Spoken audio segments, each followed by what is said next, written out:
Siapa yang hidup subuh, dikirim Allah 2 malaikat. Yang satu malaikat berdoa. Apa kata malaikat? Allahumma ati munfiqan khalafa. Orang yang bersedekah, kasihlah dia ganti. Jadi yang bersedekah tadi yang bersedekah masukkan duit, itu semuanya sudah dapat doa malaikat subuh.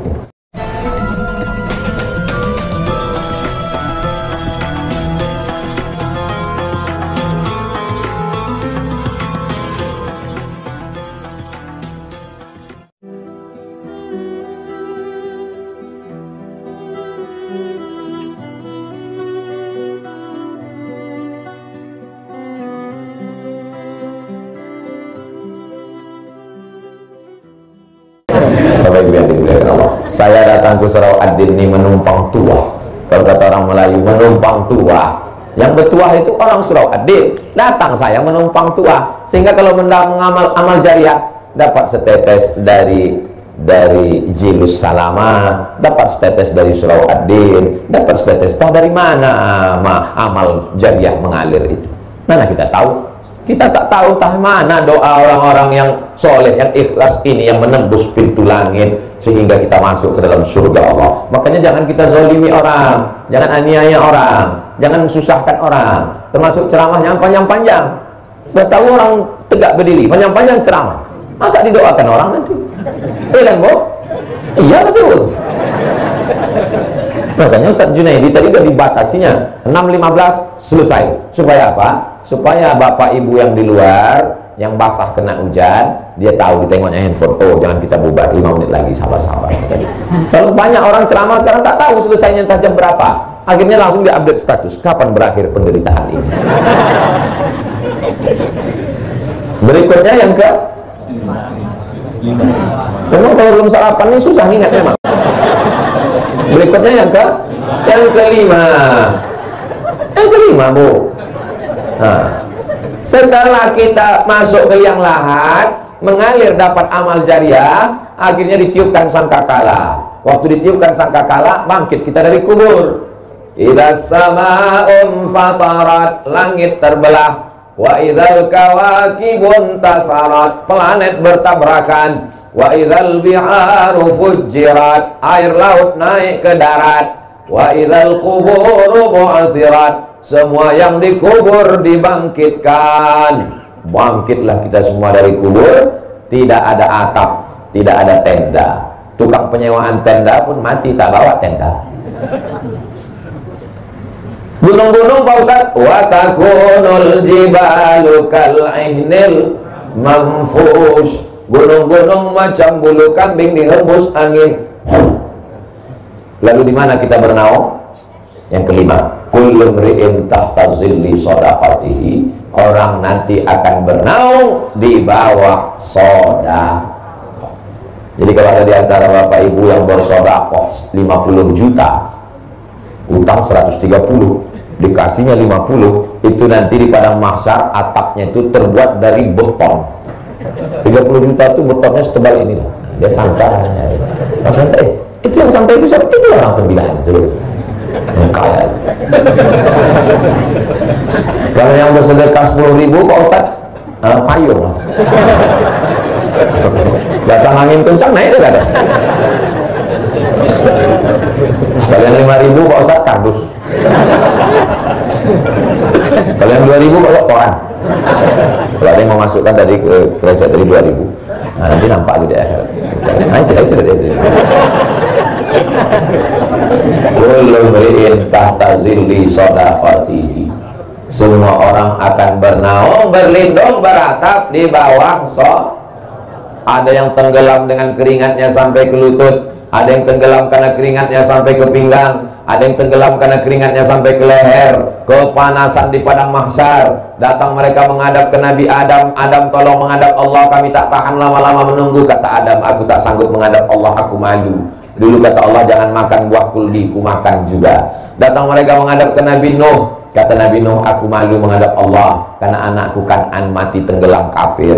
Mereka datang menghadap ke Nabi Isa. Kata Nabi Isa, aku malu. Mereka membuat patung menyembah aku. Akhirnya mereka datang kepada Sayyidina wa Maulana wa Syafi'ina wa Zuhrina wa Qurrati a'yunina Muhammad Sallallahu Alaihi Wasallam. Itulah mengapa kita generasi yang terakhir, kalau bahasa tembilahannya last edition.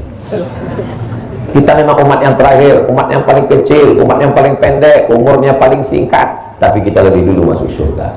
Kenapa? Karena Nabi kita lah yang berani menghadap Allah Subhanahu wa Ta'ala. Jadi selama beribu tahun di padang mahsyar itu, siapa yang menyelamatkan kita? Di mana kita bernaung? Kata Nabi, kullu mri'in tahta zilli shadaqatihi. Setiap orang bernaung di bawah sedekahnya. Beruntungnya orang yang membangun surau Ad-Din ini.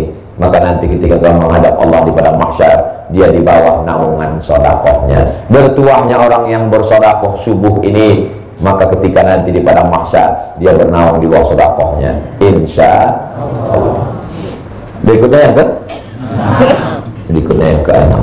Yang keenam itu adalah kata Nabi Sallallahu Alaihi Wasallam, ma min muslimin yusbihu. Kalau ada orang Islam yang nyawanya sampai subuh, nyawa kita sampai tak subuh nih? Karena sampai lah kita hidup. Kalau tak sampai udah mati kita tadi malam. Datang saya melayat jenazah. Gimana suami ibu malam tadi? Malam tadi dia tidur Pak Ustadz, nonton TV, megang handphone. Sebelum itu cerita-cerita kami sempat ketawa-ketawa. Terus pas jam 3 tuh kami biasa tahajud. Saya bangunin dia, bang tahajud. Saya pegang pipinya dingin. Rupanya udah meninggal jam 1 tuh Pak Ustadz. Biasanya yang mati mendadak itu kena serangan jantung. Jantung ini kan asal berhenti jantung itu berdegup. Mana pernah kita dengar jantung meninggal kenapa? Kena kurang. Mana ada? Saya serius ini. Orang mati karena jantung berhenti berdetak. Kalau jantung berhenti berdetak, darah tak mengalir. Kalau darah tak mengalir ke otak, semua organ tubuh ini mati. Bensinnya tak jalan. Habis, mati, selesai. Kenapa kita hidup? Karena darah mengalir. Coba ikat kaki itu sebelah paha tuh, ikat pakai tali agak 1 jam. Habis itu coba rasakan ujung kaki. Ada rasanya? Gak ada. Mati rasa. Kenapa mati rasa? Karena darah tak mengalir. Kenapa darah tak mengalir? Karena diikat pakai tali. Begitulah kalau seluruh badan kita ini darah tak mengalir, mati. Kenapa darah mengalir? Karena jantung menyemburkan darah. Dokter hanya bisa menjawab sampai di situ. Kenapa orang hidup? Karena jantung menyemburkan darah. Kenapa jantung bergerak? Tak bisa menjawab. Kenapa jantung bergerak? Yang bisa menjawab itu hanya orang yang berakidah, bertauhid. Karena Allah meniupkan ruh. Ketika ruh itu dicabut, maka jantung pun berhenti berdetak dan berubahlah darah menjadi nanah. Darah itu berubah menjadi nanah, daging membusuk, biji mata keluar mengelupas, rambut yang selama ini habis 30% anggaran belanja untuk beli sampo. Habis, rambut mengelupas dari kepala, usus membusuk, pecah, dan cacing datang menyerang. Apa kata cacing? Bromis sudah siap. Akhirnya kita hanya setumpuk daging busuk yang akan menjadi santapan cacing tanah. Alhamdulillah subuh ini kita hidup, dan tadi kita katakan alhamdulillahilladzi ahyana ba'da ma amatana wa ilaihi. Siapa yang hidup subuh dikirim Allah 2 malaikat. Yang satu malaikat berdoa. Apa kata malaikat? Allahumma ati munfiqan khalafa. Orang yang bersedekah kasihlah dia ganti. Jadi yang bersedekah tadi yang bersedekah masukkan duit, itu semuanya sudah dapat doa malaikat subuh. Maka nanti digalakkan, digiatkan sedekah subuh Masjid Surau Ad-Din. Bapak Ibu setuju? Gimana kabar Surau Ad-Din? Ustaz Junaidi, alhamdulillah Ustaz Somad, sejak Ustaz galakkan sedekah subuh makin berkurang jamaah subuh. Janganlah gara-gara itu tak ke Ustaz, tak ke surau. Karena kita mau mendapatkan doa malaikat ini. Lalu Pak Ustadz kalau yang nggak bersedekah gimana Pak Ustadz? Allah itu adil. Yang nggak bersedekah dikirim Allah malaikat satu lagi. Berdoa juga, didoakan juga. Bunyi doanya, Allahumma ati mumsikan talafa. yang tak bersedekah binasakanlah dia. Jadi yang tak bersedekah tadi, yang waktu kok kresek lewat dia pura-pura khusyuk mendengar lagi. Saya terus tahu tak bisa membela, kalian tengok aja lah tadi sampai sore. Biasanya binasanya itu berawal dari pertama sendal hilang, habis itu helm hilang, terus lama-lama laki hilang. Doa malaikat itu masih kabul. Ini hadisnya sahih apa Ustaz? Hadisnya ada dalam Sahih Al-Bukhari, ada dalam Sahih Muslim. Hadis tersahih dalam Ahlus Sunnah wal Jamaah. Allahumma a'ti munfiqan khalafa. Setiap subuh. Tapi subuh ini saya nggak bawa uang Pak Ustaz. Cincin kami terima. Mana kerasa kita? Bawakan sekali lagi. Banyak ibu-ibu yang mau ngasih cincin, jam. Besok, jalan sekali lagi Pak.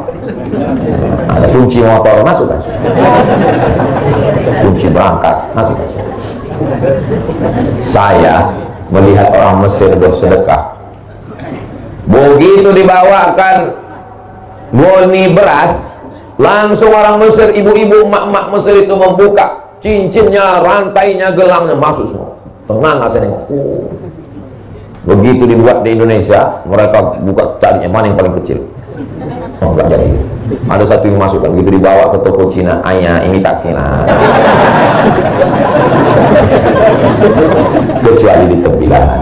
Tembilahan ini orangnya orang-orang radikal. Pulang sholat Jumat di masjid Al-Huda kemarin, saya posting 2 video, susah mau keluar masjid. Di tempat lain biasa, mau lewat-lewat lah. Di sini luar biasa. Pondok pesantren bertumbuhan, maulid paling ramai, tembilahan Indragiri Hilir, orangnya orang-orang militan. Misalnya saya yakin ini utang Adin ini lunas subuh. Pokoknya apapun judulnya, ujungnya utang ini lunas. Berikutnya yang ketujuh. Yang ketujuh adalah bahwa Nabi Shallallahu Alaihi Wasallam mengatakan, shadaqatus sirri tadfa'u mitatassu. Sedekah menolak mati su'ul khatimah.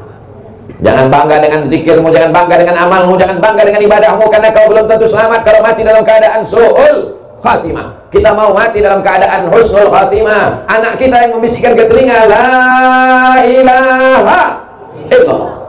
Iya kalau matinya di rumah, kalau matinya di pesawat, kalau matinya di rumah sakit, ruang ICU, security pun tak boleh masuk, yang bebas masuk cuma malaikat maut.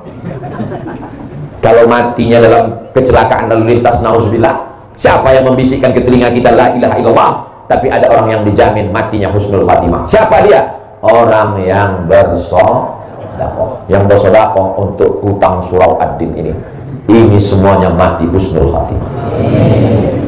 Yang 100.000 husnul khatimah, yang 50.000 husnul khatimah, yang 2.000 setengah-setengah. Husnul khatimah insyaallah. Kau kenapa tak bersedekah menyelesaikan hutang surau ad-din? Aku niat aja dulu. Innamal a'malu binniyat. Bagus, tidak salah. Niatul mu'min khairun min amalihi. Niat orang beriman lebih baik daripada amal. Berapa banyak orang beramal ria, tapi niat tidak bisa dimasuki ria. Pas dia mau masuk surga, tanya sama malaikat, aku masuk? Kata malaikat, kami berniat aja dulu masuk engkau. Sementara kau di neraka jahanam aja dulu. Ada pintu surga itu namanya babus sholat, untuk orang yang banyak tahajud. Ada pintu surga itu namanya babul jihad, untuk yang mati melawan Belanda, jihad fisabilillah. Ada pintu surga itu namanya babul kauziminal ghaiz, karena mampu menahan amarah. Ada pintu surga itu namanya babus shadaqah, itu yang ke-8. Yang ke-8, keutamaan adalah masuk surga dari pintu babus shadaqah. Dan yang akan masuk ke pintu surga dari babus shadaqah itu adalah jamaah dari surau ad-din. Masuklah Abu Bakar Siddiq dari babus shadaqah. Ditanya sama malaikat, Abu Bakar Siddiq masuk dari babus shadaqah, siap. Berapa sedekahnya? Abu Bakar Siddiq waktu hijrah, ayahnya namanya Abu Quhafah. Siapa nama ayahnya? Abu Quhafah. Abu Quhafah tak Islam, marah dia. Asma itu nama anak Abu Bakar. Asma, yaitu mana emas Abu Bakar? Emas Abu Bakar ada tuh. Mana emasnya? Aku curiga emasnya sudah dibawa pergi sama Muhammad. Ada tuh. Mana emasnya? Datang Asma, dimasukkannya batu ke dalam kain. Ini dia tuh, dipegang. Abu Bakar ini buta. Pegang. Oh, masih ada. Padahal emas itu sudah habis untuk hijrah bersama Rasulullah SAW. Abu Bakar masuk surga dari babul, walaupun dari pintu mana dia masuk terserah, tapi dari babul sodakoh dia masuk. Berapa sedekah dia? Sebesar batu. Kira-kira kalau emas sebesar batu itu berapa gram itu? 1 kilo lah paling tidak. Lalu bagaimana dengan Utsman bin Affan? Utsman bin Affan mewakafkan hartanya fisabilillah bermiliar-miliar kalau dihitung sekarang. Tiba-tiba ada satu orang dari tembilahan mau masuk surga dari babus sodakoh. Ditanya malaikat, apa yang kau berikan? Aku ikut melunasi hutang surau Ad-Din. Kata malaikat, masuklah. Cuma nomor antriannya agak panjang sedikit. Apa-apa, yang penting masuk surga. Daripada STJ, status tak jelas. Semua kita ini pasti masuk surga. Man qala la ilaha illallah Muhammadur Rasulullah dakhala jannah. Siapa yang mengucapkan la ilaha illallah Muhammadur Rasulullah masuk surga. Berikutnya yang ke 9, terakhir. Jadi nanti judulnya 9 keutamaan infak dan sedekah.